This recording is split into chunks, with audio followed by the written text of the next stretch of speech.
parce qu'ils sont ignorants. Injusticia vous parle de droit, de ses obligations et de ses devoirs. Injusticia, il expose le droit. Injusticia, une mission qui vous parle de droit. Il vous parle de droit.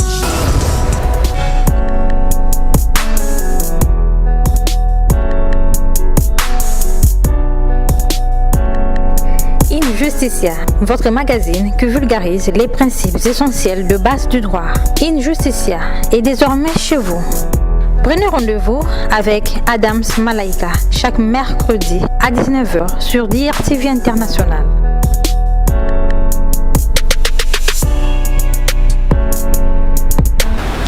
Heureux de savoir que vous êtes nombreux en train de suivre cette émission. Nous parlerons aujourd'hui de la conclusion à la résiliation de contrat de bail. Alors, nous recevons pour vous aujourd'hui un avocat à la cour qui est Maître Kizito Kodia. Alors, Maître Kizito Kodia, je vous salue et bienvenue sur Injusticia. Alors, nous parlerons aujourd'hui de la conclusion à la résiliation du contrat de bail. Alors, j'aimerais un peu savoir que comprenez-vous par ce thème avant d'aborder le fond du sujet. Merci, Madame Adams. Je tiens tout d'abord à vous remercier pour m'avoir invité sur ce plateau pour justement répondre à ce thème qui est de la conclusion à la résiliation du contrat de bail. Venons-en à la première question. Que comprenez-vous par ce thème? Que dois-je comprendre par ce thème? Pour répondre à cette question, j'aimerais décortiquer 3 mots essentiels dans ce thème. Il y a d'abord la conclusion, la résiliation et ainsi le contrat de bail. Déjà, la conclusion qui vient du verbe conclure. Cela veut dire conclure, selon le dictionnaire, cela veut dire achever une affaire, terminer une affaire. La conclusion veut donc dire décision finale, accord final. La résiliation, c'est la suppression dans l'avenir d'un contrat de bail en raison de l'inexécution ou de la mauvaise exécution par l'une des parties au contrat. Et pour le contrat de bail, je dirais tout simplement que le contrat de bail, c'est avant tout un contrat. L'article 1101 du Code civil définit le contrat comme une convention qui fait naître une ou plusieurs obligations. Maître, quelles peuvent être les conditions de formation et de validité d'un contrat de bail à usage résidentiel et commercial? Les conditions de formation et de validité d'un contrat de bail à usage d'habitation et à usage professionnel. Le contrat de bail, qui est d'abord un contrat, sa formation renvoie justement, sa validité et sa formation renvoient justement aux dispositions de l'article 1108 du Code civil. Mais pour bien comprendre de quoi il s'agit vraiment, il y a 2 volets qu'il faut aborder dans cette question. 2 volets. Le premier volet concerne les conditions relatives aux parties au contrat. Le deuxième volet concerne le contenu du contrat. Pour le premier volet, il y a une condition déjà, c'est le consentement. Le contrat de bail est un contrat consensuel. Cela veut dire qu'il n'obéit à aucun formalisme, solennel. C'est le contrat de bail justement verbal. Dès lors que les parties se sont accordées et qu'elles ont consenti, on peut dire que le contrat est déjà né. Maintenant, il y a une autre condition. Toujours dans ce deuxième volet, c'est la capacité. La capacité ici, c'est le pouvoir pour un individu de la possibilité, le pouvoir d'exercer pour un individu des droits dont elle est la seule titulaire.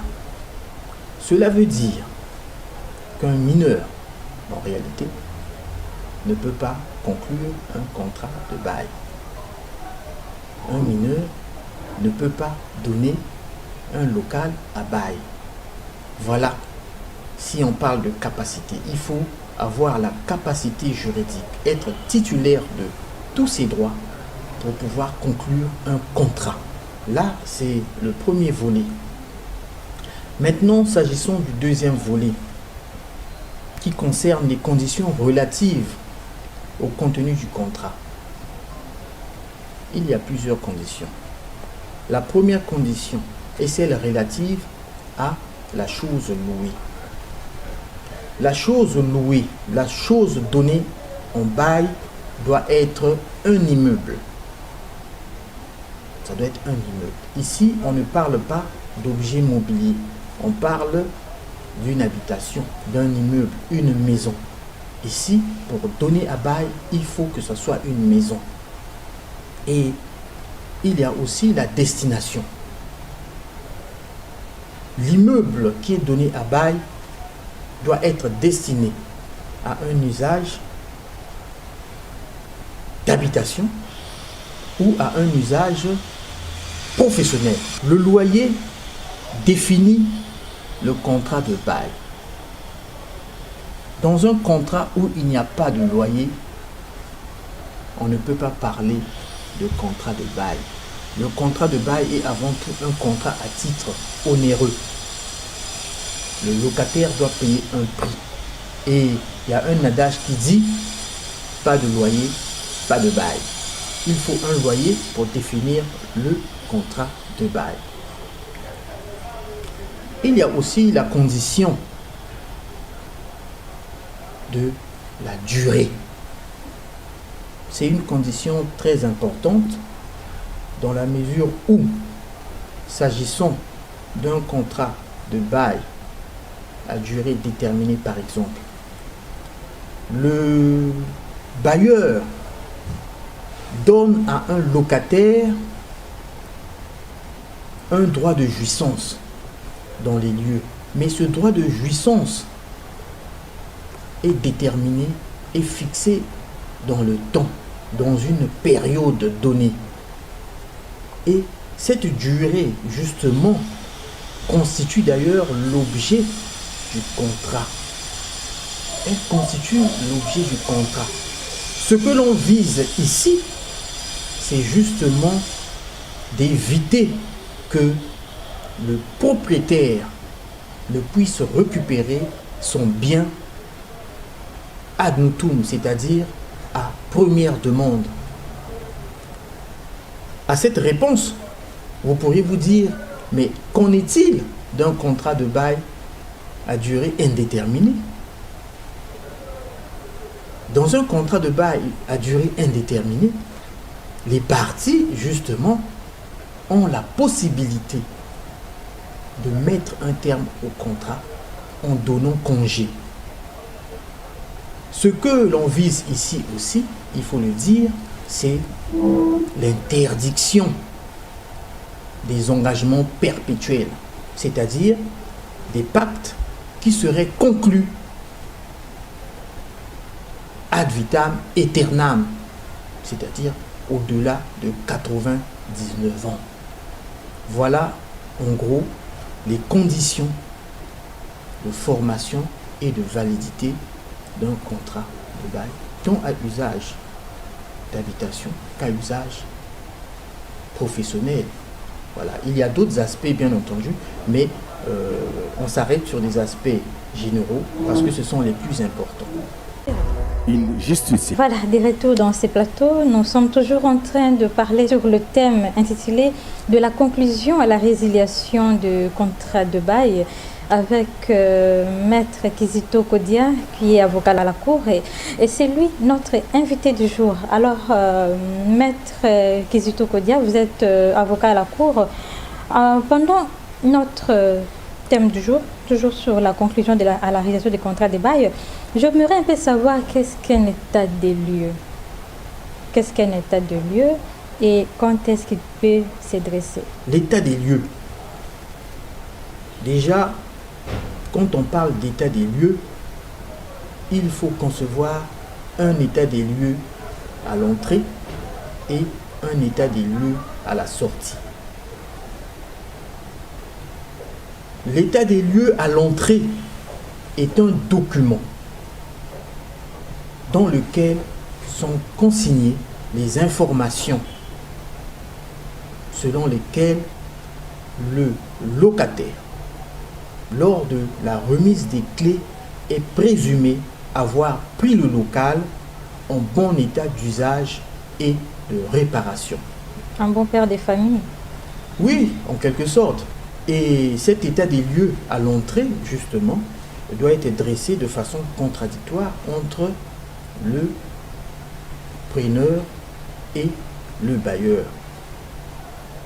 Maintenant, la restitution, parce que on en vient justement à l'état des lieux de sortie, la restitution du local par le locataire va justement donner lieu à un état des lieux de sortie. Cet état de lieu de sortie permet de fixer les parties, permet de s'assurer que lors de la remise du local, que le locataire n'a pas dégradé les lieux. Et si les lieux ont été dégradés, la remise des coûts des travaux sera imputée justement sur le dépôt de garantie qui viendra ici garantir justement les dégradations que le locataire aurait occasionnées lors de la sortie des lieux. C'est pour cela qu'il faut dresser un état des lieux à l'entrée et à la sortie pour éviter les litiges lors de la fin du contrat.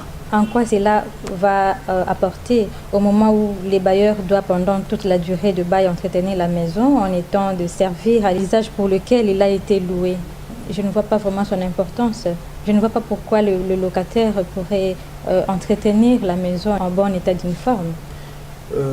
Sur cette question, en réalité, le locataire qui est dans les lieux, qui a utilisé les lieux, qui a vécu dans les lieux, forcément, après une certaine période, aura occasionné des dégradations. Il aura occasionné des dégradations. Surtout. Et le bailleur est là pour réparer. Le bailleur est là pour réparer, oui, mais l'obligation du bailleur qui pèse, l'obligation qui pèse sur le bailleur, s'agissant justement de l'entretien des lieux loués, en réalité, c'est une obligation qui concerne les réparations autres que locatives. Cela veut dire que ici, dans un contrat de bail, le bailleur s'engage à entretenir les lieux. Il s'engage à faire des réparations. Cela veut dire les grosses réparations. Imaginez-vous, il y a la toiture qui fuit, ou bien il y a une poutre qui est cassée, ou encore il y a des canalisations dans la maison qui ne marchent pas. Si l'on laisse faire cette situation, si cette situation persiste, cela voudra dire que le locataire ne pourra plus user les lieux conformément à l'usage prévu par le contrat. Mais d'un autre côté, il ne peut pas faire ces travaux. Ce sont des travaux, ce sont des réparations, des grosses réparations qui incombent au propriétaire des lieux. Le locataire, lui, il doit tout simplement faire des petites réparations qu'on appelle des réparations locatives. C'est dans ce cas justement, mais ici on est dans les dégradations. Bien entendu, il peut arriver que les dégradations occasionnées par le locataire soient très importantes. et qu'elle ne suffise, que même le dépôt de garantie ne suffise pas à remettre les lieux dans l'état d'origine dans lequel ils se trouvaient. C'est pour cela qu'il est important de faire un état des lieux. Parce que l'état des lieux, il est important de faire un état des lieux. Parce que ce n'est que par rapport à l'état des lieux que l'on saura quelles sont les dégradations qui ont été occasionnées. Maître, vous êtes avocat. Alors, avec votre qualité, comment les pouvoirs publics protègent-ils le locataire face aux tracasseries des bailleurs? Sur cette question, je dirais tout simplement qu'ici, il ne s'agit pas des pouvoirs publics. Ce n'est pas au pouvoir public d'intervenir dans les difficultés qui seraient liées à l'exécution d'un contrat de travail. Excusez-moi, je parle d'un contrat de travail, non, je dirais plutôt d'un contrat de bail. Les pouvoirs publics ici, il faut déjà qu'on comprenne une chose. Les pouvoirs publics ici désignent tout simplement le gouvernement ou encore l'ensemble des services chargés de l'administration d'une collectivité territoriale ou d'un service administratif. Voilà. Ici, il ne s'agit pas d'une affaire qui concerne l'administration. C'est une affaire qui concerne deux personnes qui ont conclu un contrat de bail. Le contrat de bail est une institution parce qu'il est prévu par la loi. Mais le contrat de bail est aussi une convention parce qu'il fait naître des obligations entre les parties. Ce qui veut donc dire que si le locataire qui est dans les lieux est l'objet, victime des tracasseries de la part de son bailleur, en réalité, ces tracasseries, nous les appellerons plutôt comme étant des troubles de jouissance. À ce moment-là, si le bailleur est l'auteur de troubles de jouissance qui empêchent à un locataire de jouir paisiblement des lieux, à ce moment-là, le bailleur est dans le tort, puisque dans le contrat, il s'est engagé à assurer la jouissance paisible des lieux. Ce n'est pas seulement une prescription contractuelle, mais c'est aussi une prescription législative qui découle de la loi. Alors, comment pouvez-vous nous expliquer la sous-location? Qu'est-ce qu'une sous-location? Avant de répondre à cette question, j'aimerais rebondir parce que j'ai oublié de dire une chose, s'agissant justement des troubles de jouissance. J'aimerais dire ceci. Dès lors qu'il y a des troubles de jouissance qui sont occasionnés par le bailleur, et si le bailleur est interpellé par le locataire d'avoir à cesser ces troubles de jouissance, le locataire n'a plus qu'une seule possibilité, c'est celle de saisir tout simplement le juge des référés du tribunal d'instance du lieu de situation de l'immeuble.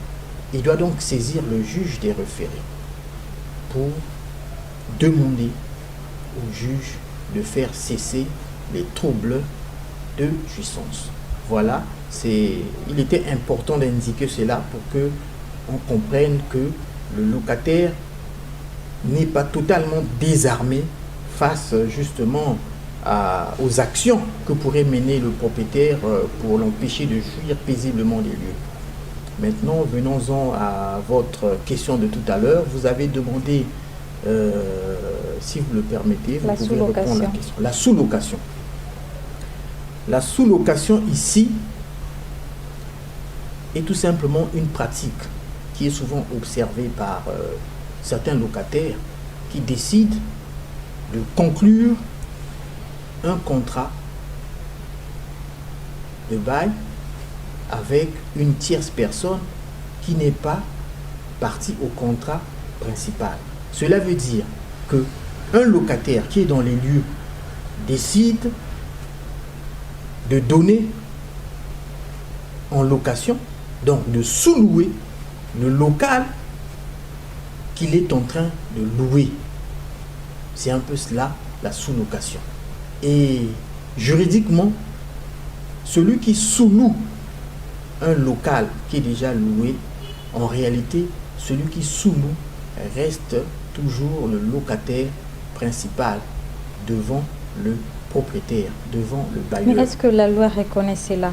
Est-ce que le locataire est permis de passer à ce genre de contrat? En principe, la sous-location est interdite par la loi. Pour pouvoir sous-louer, il faut obtenir l'autorisation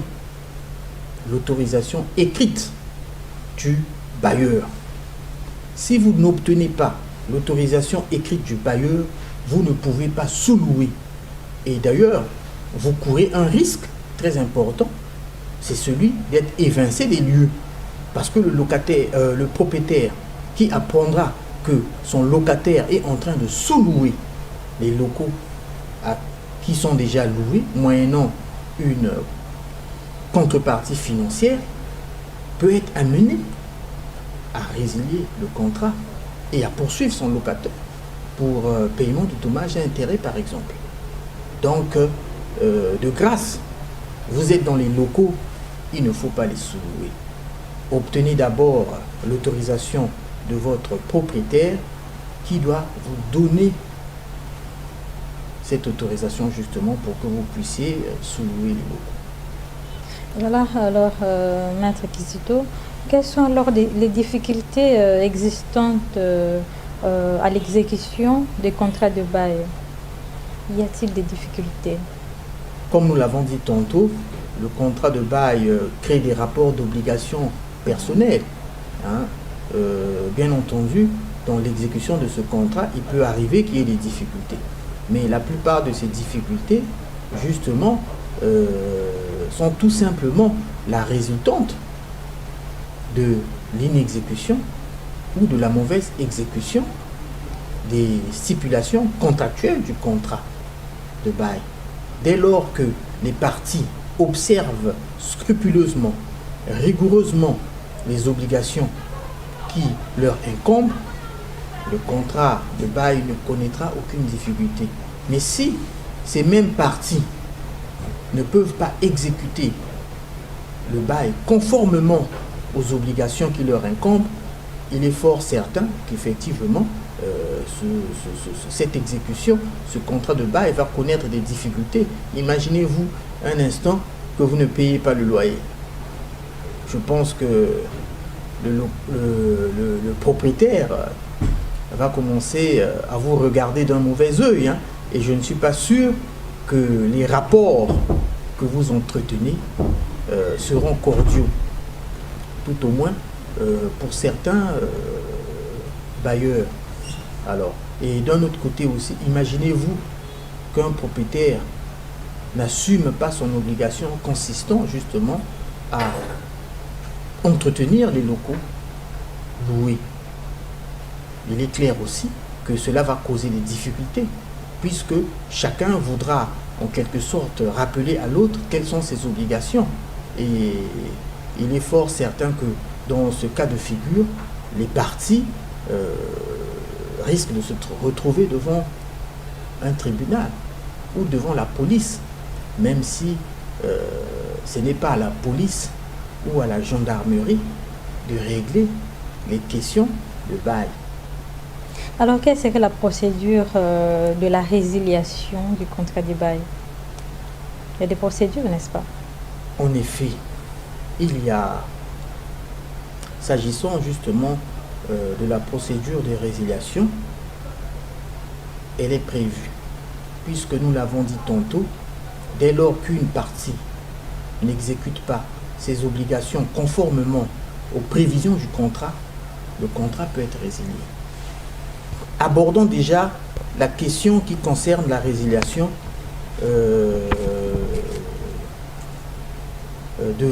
en matière, par exemple, d'un contrat de bail à usage d'habitation. Cette procédure de résiliation est prévue par l'article 81 à 87, si ma mémoire est bonne, de la loi du 12 décembre 2012 portant réglementation de la location à usage d'habitation. Dans un contrat, si dans un contrat, il y a une clause, ou il y a une clause de résiliation de plein droit, et que cette clause n'est pas respectée en raison justement de l'inexécution ou de la mauvaise exécution des obligations qui incombent par exemple à un locataire, le propriétaire, le bailleur dispose justement de la possibilité de demander à son locataire de s'exécuter. Mais la mise en œuvre de cette clause de résiliation, justement, commence par un commandement de payer. Un commandement de payer qui est adressé au locataire d'avoir à payer. Cette mise en œuvre peut également être faite par lettre recommandée avec accusé de réception. Dès sa réception, justement, il est imparti au locataire dans les 2 mois qui suivent d'avoir à payer son loyer. Passé le délai de 2 mois, si le locataire ne paye pas, le bailleur peut toujours saisir le juge compétent du lieu de situation du bien immeuble qui est loué pour faire constater la résiliation, ce que la loi appelle l'acquisition de la clause de résiliation. Une fois que qu'il y a acquisition de cette clause de résiliation de bail, à ce moment-là, le juge va ordonner, tout simplement, va constater la résiliation et ordonner l'expulsion. Ordonner l'expulsion. Et bien entendu, une fois que cette expulsion a été ordonnée, le commandement de quitter les lieux interviendra suite à l'exploit d'huissier qui viendra en quelque sorte procéder à l'expulsion. Il n'y a que l'huissier qui peut procéder à l'expulsion sur décision de justice. Autrement, c'est tout à fait illégal. Il faut avoir une décision de justice. Et il faut également préciser que l'huissier qui va procéder à cette expulsion ne doit le faire que entre 6h et 19h. Il ne peut pas non plus procéder à l'expulsion les jours fériés ou un dimanche. C'est totalement illégal. Si l'on vient vous sortir des lieux un dimanche ou un jour férié sans décision de justice, c'est illégal. Il vous appartient à ce moment-là de saisir le juge des référés pour justement obtenir un maintien dans les lieux. Parce qu'il y a également le contrat de bail à usage professionnel. Il y a aussi une procédure de résiliation à ce sujet. C'est l'article 133. Conformément à cet article, il est dit que chacune des parties, le bailleur et le locataire, sont tenus au respect des clauses et conditions du bail sous peine de résiliation. Et à ce sujet, la demande en justice, si justement aucune des parties n'a respecté ses obligations, le plus souvent ici, comme c'est une résiliation, donc il s'agit du locataire, la demande en justice va commencer par une mise en demeure. La mise en demeure, c'est comme le commandement de payer tel qu'il est défini dans notre loi. C'est comme le commandement de payer. La mise en demeure ici, c'est l'interpellation qui est adressée à un locataire d'avoir à respecter les conditions ou clauses violées. Ce qui veut dire, une fois de plus, que si il y a une clause résolutoire de plein droit, le juge statuant à bref délai, le juge compétent statuant à bref délai va donc, une fois qu'il est saisi par le bailleur, va donc constater la résiliation et prononcer l'expulsion. Ce n'est que dans ces conditions que l'on peut arriver justement à obtenir cette résiliation. Maître Kizito, je vous remercie d'avoir disposé d'abord votre temps pour passer à In Justitia. In Justitia. Comment traduisez-vous l'adage Pacta sunt servanda? L'adage latin Pacta sunt servanda veut tout simplement dire que les contrats doivent être respectés par les parties qui les ont conclus. Je vous remercie. In Justitia. Le contrat de bail, en fait, c'est un contrat qui lie deux personnes et qui a pour objet, notamment pour le bailleur, de donner à bail, c'est-à-dire en location, un local. Il peut donner à bail un local soit à des fins commerciales. C'est-à-dire qu'en fait, l'objet sera véritablement l'exercice d'une activité commerciale. Donc l'activité commerciale s'exercera dans ce local-là. Un local qui est donné à bail, qui est donné en location. Alors évidemment, vous trouverez plusieurs sortes de bail. Un bail d'habitation, qui est régi par le droit congolais en fait, le droit positif congolais. Et un bail commercial, qui est régi par l'OHADA. Mais le bail commercial a pour objet l'exercice d'une activité commerciale dans un local, n'importe lequel d'ailleurs. Et un bail d'habitation, évidemment, ça ne concerne que l'habitation du locataire. Non. Juste une habitation ordinaire, normale. Vous pouvez aussi trouver un bail qui s'apparente au bail commercial, mais qui est en vérité un bail professionnel, mais qui, lui aussi, est régi par l'OHADA. C'est-à-dire que tous les pays d'Afrique francophone sont régis par un traité qu'on appelle l'OHADA. Alors, évidemment, la plupart des gens sont portés souvent à conclure un bail non écrit. À mon avis, ce n'est pas contraire à la loi, mais ce n'est pas très protecteur des droits du preneur et du bailleur. Parce qu'en fait, un bail verbal présente comme inconvénient principal, ou un suprême inconvénient, c'est que les obligations et les droits du preneur et du bailleur ne sont pas encadrés, ne sont pas précisés. Hein? Donc d'où le risque de confusion en fait. Hein? Et moi personnellement, je prodigue comme conseil, hein, eh bien, de conclure un contrat écrit, un contrat de bail écrit, que ce soit un bail commercial, que ce soit un bail d'habitation. Hein? L'avantage suprême qu'on retire de ce genre de bail écrit, c'est que les obligations du preneur et du bailleur sont encadrées, sont précisées. Et en cas de contentieux, chaque partie sait comment régler, hein, des litiges qui peuvent survenir, hein, du fait de l'inexécution du contrat de bail.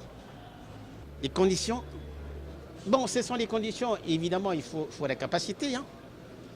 Hein, un mineur ne peut pas se mettre en état de conclure un contrat. Il faut qu'il ait la capacité, c'est-à-dire que capacité de contracter. Un mineur ne peut pas le faire. Donc il faut qu'il ait la majorité en vérité. Hein. Ça lui donnera la capacité de contracter avec des tiers. D'autres conditions, il faut respecter ce qu'on appelle l'ordre public. Un contrat ne peut pas porter atteinte à l'ordre public. Ou aux bonnes mœurs d'ailleurs. Hein. C'est des éléments très importants. In Justitia. Et voilà, ça n'est déjà fini pour aujourd'hui. Nous vous rappelons que nous étions en train de parler de la conclusion à la résiliation des contrats de bail avec comme invité Maître Kizito Kodia, avocat à la Cour. Alors, je vous remercie d'avoir été attentionné à suivre cette émission. Je remercie mon équipe technique. Et d'ici là, portez-vous bien. C'était In Justitia avec Adams Malaika. Ciao.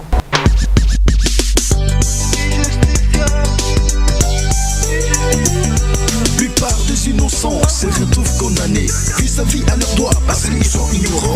Injusticia vous parle de droits, de ses obligations et de ses devoirs. Injusticia, il est